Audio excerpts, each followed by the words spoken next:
ഖത്തറിലെ ഇസ്രായേൽ ആക്രമണം ബെന്യാമിൻ നെതന്യാഹുവിന്റെ മാത്രം തീരുമാനമാണെന്ന് യുഎസ് പ്രസിഡന്റ് ഡൊണാൾഡ് ട്രംപ്. ആക്രമണം നേരത്തെ അറിയിച്ചിരുന്നെന്ന അമേരിക്കൻ വാദം ഖത്തർ തള്ളി. തിരിച്ചടിക്കാൻ അവകാശമുണ്ടെന്ന് ഖത്തർ പ്രധാനമന്ത്രി മുഹമ്മദ് ബിൻ അബ്ദുറഹ്മാൻ അൽ താനി പറഞ്ഞു. ആക്രമണത്തിൽ 5 പ്രവർത്തകർ കൊല്ലപ്പെട്ടെന്ന് ഹമാസ് സ്ഥിരീകരിച്ചു. ഇസ്രായേൽ ആക്രമണത്തിനെതിരെ ലോകവ്യാപക പ്രതിഷേധമാണ് ഉയരുന്നത്.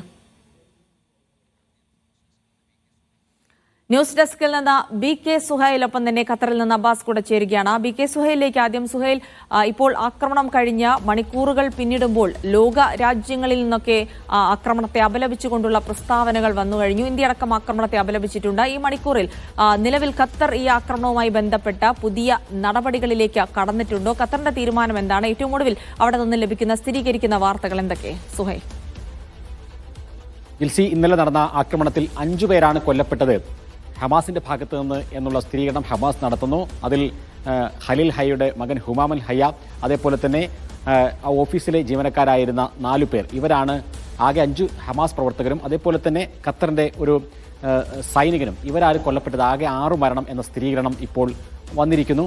അതേപോലെ അതിൽ ഏറ്റവും പ്രധാനമായിട്ടുണ്ടായിരുന്നത് ഈ ഒരു ആക്രമണം അത് അമേരിക്ക അറിഞ്ഞുകൊണ്ടായിരുന്നു എന്നുള്ളതാണ് ഇതിൽ ഏറ്റവും കൂടുതൽ ചർച്ച ചെയ്യപ്പെട്ട വിഷയം. കാരണം ഒരു GCC രാഷ്ട്രത്തിൽ അമേരിക്കയുടെ കൂടി സഹകരണത്തോടു കൂടിയാണ് ഈ ആക്രമണം നടന്നത് എങ്കിൽ അത് വലിയ പ്രത്യാഘാതമുണ്ടാക്കുന്ന ഒരു കാര്യമാണ്.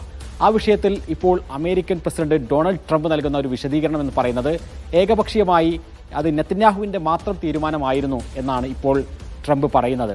ഏകപക്ഷീയമായ ഈ ആക്രമണം അത് അറിഞ്ഞത് അതിൻ്റെ അവസാന നിമിഷം മാത്രമായിരുന്നു. അറിഞ്ഞ ഉടനെ തന്നെ അക്കാര്യം അറിയിക്കാൻ, ഖത്തറിനെ അറിയിക്കാൻ പശ്ചിമേഷ്യൻ പ്രതിനിധി സ്റ്റീവ് വിറ്റ്കോഫിനെ തങ്ങൾ ഏർപ്പാടാക്കിയിരുന്നു. പക്ഷേ അത് വൈകിപ്പോയി, അതുകൊണ്ടാണ് ഈ ആക്രമണം സംഭവിച്ചത് എന്ന് വിശദീകരിക്കുകയാണ് US പ്രസിഡന്റ് ഡൊണാൾഡ് ട്രംപ്. മറ്റൊരു കാര്യം പറയുന്നുണ്ട്, ഈ ദൗത്യത്തിൽ ഏറ്റവും കൂടുതൽ ഈ പ്രശ്നങ്ങൾ പരിഹരിക്കാൻ, പ്രതിസന്ധികൾ അയവ് വരുത്താൻ വേണ്ടി ഏറ്റവും കൂടുതൽ കഠിനാധ്വാനം ചെയ്യുന്ന രാഷ്ട്രമാണ് ഖത്തർ എന്ന് മാത്രമല്ല തങ്ങളുടെ ഏറ്റവും അടുത്ത സഖ്യകക്ഷിയുമാണ്. പക്ഷേ എന്നിട്ടും അവിടെ ഈ ഒരു ആക്രമണം നടന്നതിൽ ഞങ്ങൾക്ക് വലിയ സങ്കടമുണ്ട്. ഒരിക്കലും ഞാൻ സന്തോഷിക്കുന്നില്ല. പക്ഷേ ഒരു കാര്യത്തിൽ സന്തോഷിക്കുന്നു, അത് ഹമാസിനെ ഇല്ലാതെയാക്കുക എന്ന് പറയുന്നത് മഹത്തായ ഒരു ലക്ഷ്യമാണ്. ആ ലക്ഷ്യത്തിന് വേണ്ടി ഈ ആക്രമണം കാരണമായി എങ്കിൽ അക്കാര്യത്തിൽ സന്തോഷിക്കുന്നു എന്ന് കൂടി പറയുന്നു. ചുരുക്കി പറഞ്ഞാൽ ഈ വേട്ടക്കാരനൊപ്പം നിൽക്കുകയും ഇരക്കൊപ്പം ഓടുകയും ചെയ്യുക എന്ന നിലപാട്, ഒരേ സമയം ഇസ്രായേലിനെയും ഖത്തറിനെയും തൃപ്തിപ്പെടുത്തുന്ന ഒരു നിലപാട് സ്വീകരിക്കുകയാണ് ട്രംപ്. യഥാർത്ഥത്തിൽ ഈ വിഷയം അമേരിക്കയുടെ കൂടി പങ്കാളിത്തത്തോടു കൂടി അല്ലെങ്കിൽ അമേരിക്കയുടെ കൂടി ആശീർവാദത്തോടു കൂടി നടന്നതാണ് എന്നുള്ള കാര്യത്തിൽ ഒരു സംശയവുമില്ല. അതുകൊണ്ട് തന്നെയാണ് അതിശക്തമായ ഭാഷയിൽ ഖത്തറും അക്കാര്യത്തോട് പ്രതികരിച്ചത്. ഇതിന് തിരിച്ചടിക്കാൻ വരെ അവകാശമുണ്ട് എന്ന് ഖത്തർ പറയുകയാണ്. മുൻകൂട്ടി അറിയിച്ചിരുന്നില്ല എന്ന കാര്യം പറയുകയാണ്. ആ തരത്തിൽ ഇസ്രായേലിനും അമേരിക്കയ്ക്കും ശക്തമായ ഭാഷയിലൂടെ ഒരു പ്രതികരണം നടത്താൻ ഖത്തർ തയ്യാറായിരിക്കുന്നു. ഇനി GCC രാഷ്ട്രങ്ങൾ എല്ലാവരും ഒത്തുനിൽക്കുകയാണ് ഈ വിഷയത്തിൽ. ഖത്തർ എന്താണോ നിലപാട് സ്വീകരിക്കുന്നത് അതിൻ്റെ കൂടെ ഉണ്ടാകും എന്ന് അറബ് രാഷ്ട്രങ്ങൾ എല്ലാവരും പറയുകയാണ്.